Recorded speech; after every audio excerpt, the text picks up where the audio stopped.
have to laugh when I see people like, oh, I wake up and I meditate and I journal and I walk barefoot and I feel the sunshine on my face. And good for you. If I got up any earlier, it would literally be in the middle of the night. So I can't do that. And I do have stress. How do I not have stress? Maybe somebody that you love was diagnosed with something. Maybe you're experiencing financial devastation right now. Maybe life is just really hard. The breakup was brutal. I've been through all of it. And the ways that I've handled this is I've learned to put things in compartments. I write it down. These are my non-negotiables. Hi everyone, Lisa Murphy here, and today we're going to talk about stress. Stress. Like, who doesn't have it? We have businesses, we have children, my mom is 91, we have all this stuff. We live in this world. I am stressed. Here's how I deal with it. I recognize it. Is it my normal everyday stress? I am trying to race the clock. I'm going really fast and I have a lot to do. Or is it more? That is the very first thing. I'm able to, at this point in my life, and no matter where you are in your life, I want you to recognize, is this like your everyday normal stress, or is there something really going on and it's a whole other level? What are your non-negotiables? Here are my non-negotiables. Sleep is a non-negotiable. If I don't sleep, I am a beast. I have to sleep. It is a non-negotiable. My phone goes off, the TV is off, the room is dark, and I go to sleep. And being married, newly married, and in a relationship now for just under a decade, we have different habits. So it's really just talking through, hey, if you really want me to be a nice wife, I need to sleep. And I need to go to bed earlier than you do. And we talk about it, and it's a compromise. Sleep is number one. My other non-negotiable for me is healthy food. I can't run on sugar. I can't run on caffeine. I can't just grab something and run out the door. I need to think about nutrition. It is so incredibly important. If you're breaking down right now, you are good to no one unless you are taking care of yourself. What does that look like for you? What foods in your body make you feel good? Like emotionally, mentally, you feel better because last night you did good. You had a good meal. You weren't just caffeinated and eating a ton of sugar, which just exacerbates everything. And those highs and lows during a stressful time are brutal. I avoid substances. There's no excess drinking. You're never going to drink your troubles away. I avoid it at all cost. It only makes me feel more stressed with a hangover. So what do you need to eliminate? And those habits that we have, compulsive overeating, compulsive drug and alcohol abuse, all those things that we've done in the past to help us cope become a bigger problem down the road. So really putting things in compartments for yourself. Where can you nurture and accept? It's okay to feel this way. You're going through something. I remember there was a time in my life, I lost everything. I mean, when I tell you everything, the business that I was in, my marriage, I was experiencing death of a coach, a mentor, a vault at that time. My hair was falling out. People were commenting on my weight. I was shaking nonstop. I couldn't sleep. I couldn't eat. And it was really like, how do I do this? How do I get through the day? And my mother was at my house and she said, go upstairs, wash your face, get ready. You have 3 children and you need to pull yourself together. You need to have a routine. I fell out of my routine. I fell into self-pity and doubt and fear. And I started to contract and withdraw and cry and be out of control. And she forced me to get on with my day, to take a shower and get dressed. It's part of the whole thing to feel good. What is your routine? You need to eat. Call a friend. Go for a walk. Confide in someone. And if you can't confide in someone, one of the best things that I have learned is to write unbridled, sit down. Don't even need to be able to read it. You can literally go like this with a pen on a piece of paper, rip it up, burn it, shred it. But get it out of here and onto paper and let it go. And really just take a moment to realize and to accept this is what's happening. Is it going to affect my life 1 year from now? If the answer is no, why are you so stressed about it? If the answer is yes, I'm financially devastated, I'm going through a divorce, my child is sick, what do I need to do to be the healthiest version? Exercise or move your body. And I don't mean exercise like get up at 5:30 and go to the gym, go for a walk, clean your house, move your body, organize, do that physical mindless stuff. I love to organize when I'm stressed out because I really don't need to think about anything other than where I'm putting stuff. What are those things that just bring you some peace, some silence, some calm? And the other thing that I do is I ask for help. And that was really hard. I was supposed to be the person that had it all together. I had it all together for my family and my friends and my team. So I didn't know where to turn when everything was like falling apart behind the scenes. And I was embarrassed until one day I wasn't. And I started reaching out and saying, I don't even know where to begin. I'm starting to lose it. And people can be so incredibly compassionate when you just ask for support. So find those groups, find a group online. There's so many incredible groups. I joined so many groups over the years. I've sat in rooms with strangers and, just went by Lisa L or Lisa D. And I talked about my feelings. I talked about what was going on at different times in my life. I'm in a lot of Facebook groups that offer support. And I can just be a voyeur and know that you're not alone. And here's my love-hate with social media. Avoid it. If you're not in a good place, log into the groups that you want to be in and don't scroll because it's like fake news 24/7. And when life is really difficult and it looks like everybody else's life is perfect, you start to say, what's wrong with me? Why is this happening to me? And I'm here to tell you, it is not you. Every successful person, any person who's a parent, any entrepreneur, anybody that's been in a relationship has gone through really, really hard times. And if they pretend they have gone through this unscathed, they're lying. It's impossible. We're real human beings with a lot of real stuff happening. So where can you pull back? Where can you say yes to yourself? And how can you now put things in compartments? Learn how to adjust to this new feeling in your body.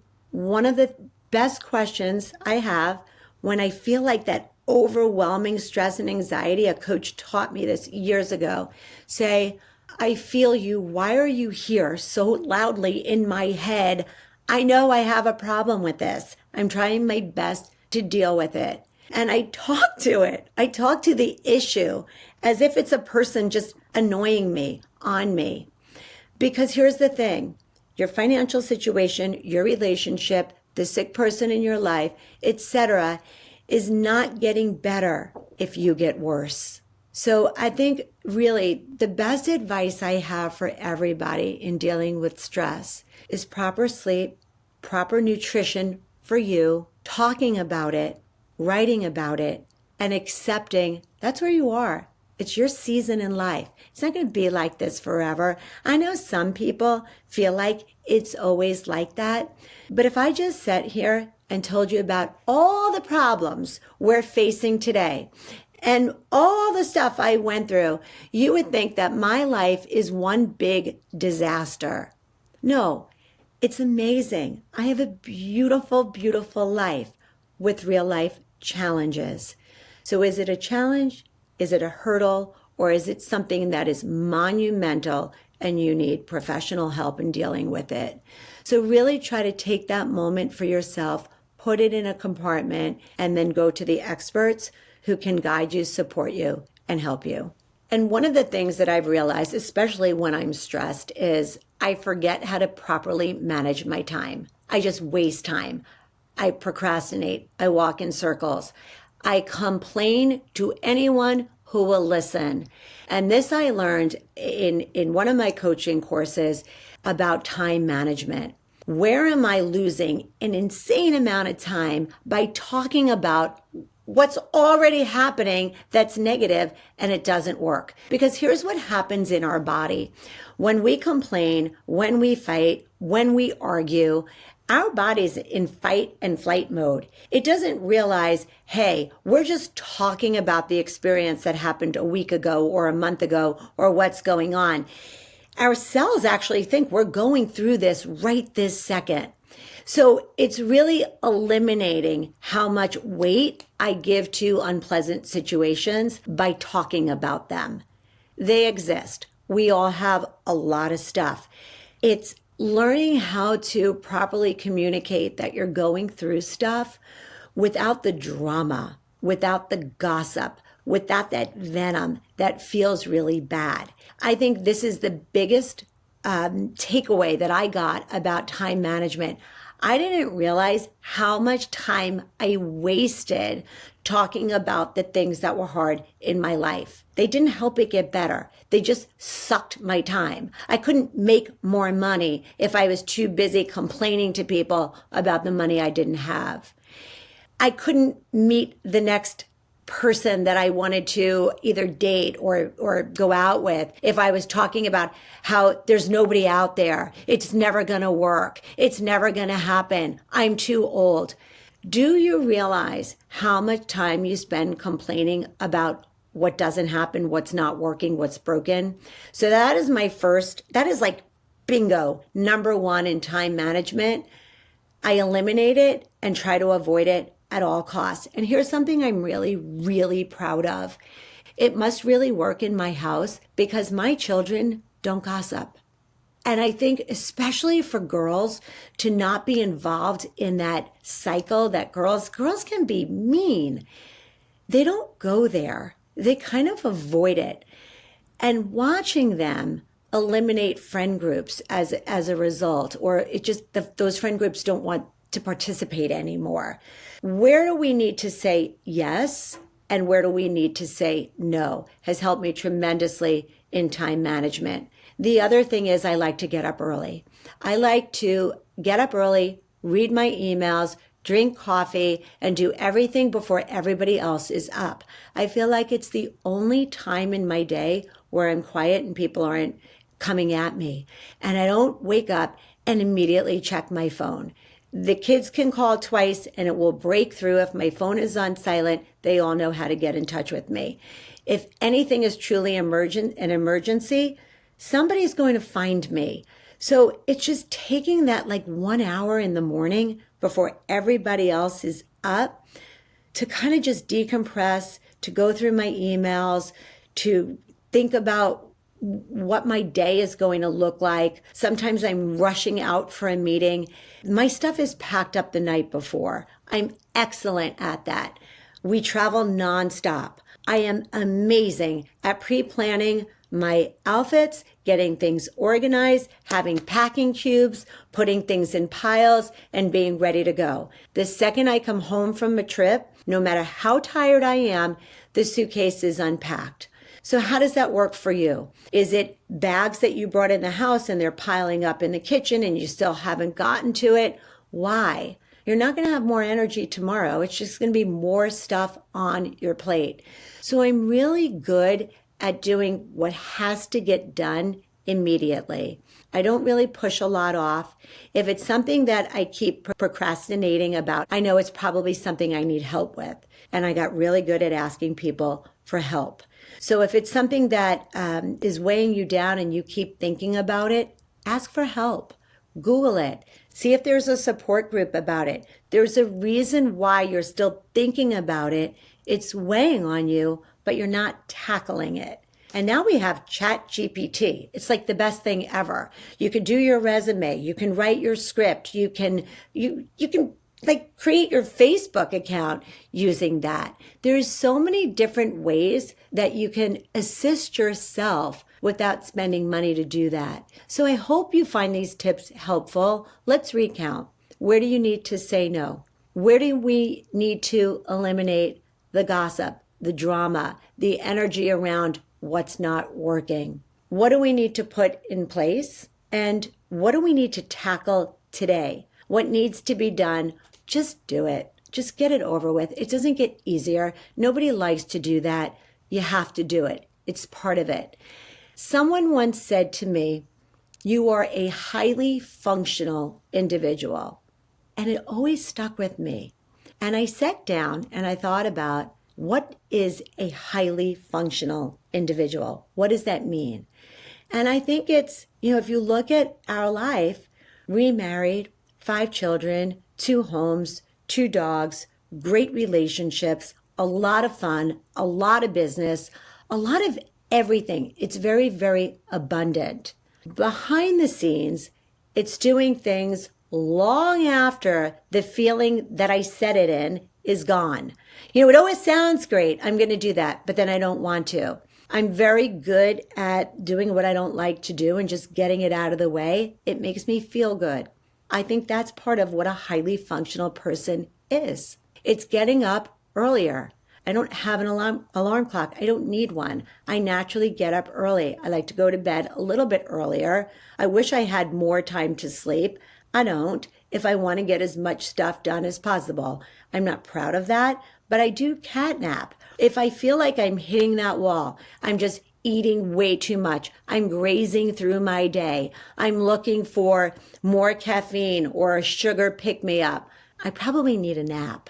It is okay. I've learned how, really, after years and years and years of coaching and having amazing coaches, to surrender, to give permission to myself that I don't need to feel guilty taking a bath, reading a book, walking the dogs way longer than I should, or just chilling out. And I had to learn that as a person, especially when I was a single parent. My son was 5 when we were going through our divorce, and my daughters were 8 and 10. And I was running a massive, massive company at that time. And I remember my son walked in from school, and he never saw me laying on the couch in the middle of the day. And he said, "Mom, are you okay? Are you sick?" And I said, "No, babe, I'm great. I'm just really tired." And it was just so weird for him to see me kind of just chilling out. And I knew I was reaching that wall. I knew that if I don't do this and just kind of relax, I'm going to completely burn out. And I noticed that a lot when I'm feeling that overwhelming stress. I can't catch my breath. I can't breathe. My mind won't stop. I would rather just gossip, complain, be messy in all areas of my life. I'm tired. And it's really just that self-acceptance. It's taking that moment and it's being okay. I think the hardest person in your life, the hardest person on you is you. I don't think it's the exterior. I don't think it's what's happening around us. I really think it's how we have thought about and processed what we think is important, and how the guilty pleasures in life sometimes make us feel bad. They should make you feel so good. So I would really take that time to take a personal inventory of what makes you feel good. What do you need more of? Just do it. Tomorrow is promised to no one. We all die in the end. Nobody gets out of this game alive. So knowing that tomorrow isn't promised to you, what can you do in this moment, in this minute, in this day to just make yourself feel a little bit better? Trust me, everyone around you is going to appreciate it, and you're going to sleep a lot better tonight. Thank you all for joining me, and I hope you got some really cool tips from all of this, just how to manage your stress, how to sleep better. Once again, I'm Lisa Murphy, and please follow me at lisadmurphy.com. Thanks, everyone.